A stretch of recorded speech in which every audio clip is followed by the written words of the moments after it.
British farmers are considering moving off their farms as recent record wet weather has pushed the sector to the brink, rural authorities have warned. The Agriculture and Horticulture Development Board (HDB) and the Soil Association have raised concerns about the precarious situations facing many in their industry, with declining profits and extreme weather conditions caused by the climate crisis placing financial and psychological strain on farm owners.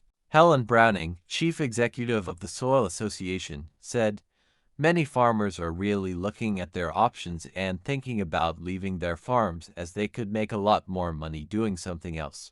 Browning, who runs a cattle and arable farm in Wiltshire, added, "If you were economically rational, you wouldn't be farming."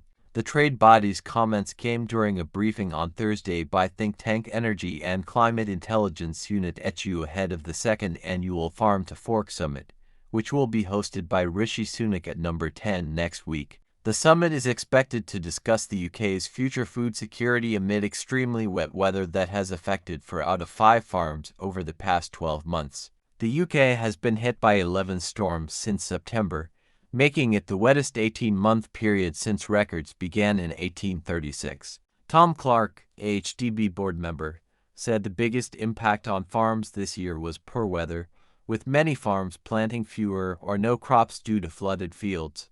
"It's been a hell of a year, and I think farmers across the UK are really on edge, not just psychologically but financially and environmentally." Clark, who grows wheat, sugar and other intercrops in Cambridge, said the rain meant some of his fields had no harvest for the first time in decades, while a large percentage of those sown were in poor condition. The odds crop report for April showed only 45% of winter wheat was rated as being in good or excellent condition this month, down significantly from 88% in the same period last year.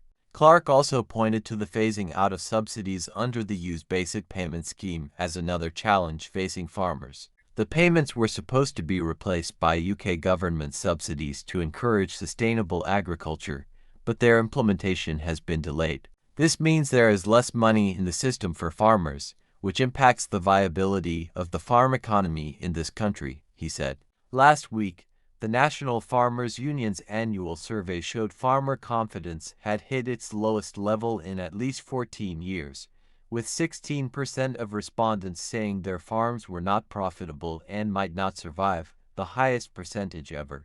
The ETU briefing on Thursday also heard from charity the Food Foundation, which warned that the climate crisis in the UK and overseas is leading to price volatility and many UK households are unable to cope with rising costs. Anna Taylor, chief executive of the charity, said, "Inflation may not be in the news, but the basic food basket remains 25% higher than 2 years ago and wages have not kept pace. As a result, 8 million adults and 3 million children are food insecure and struggling to afford food."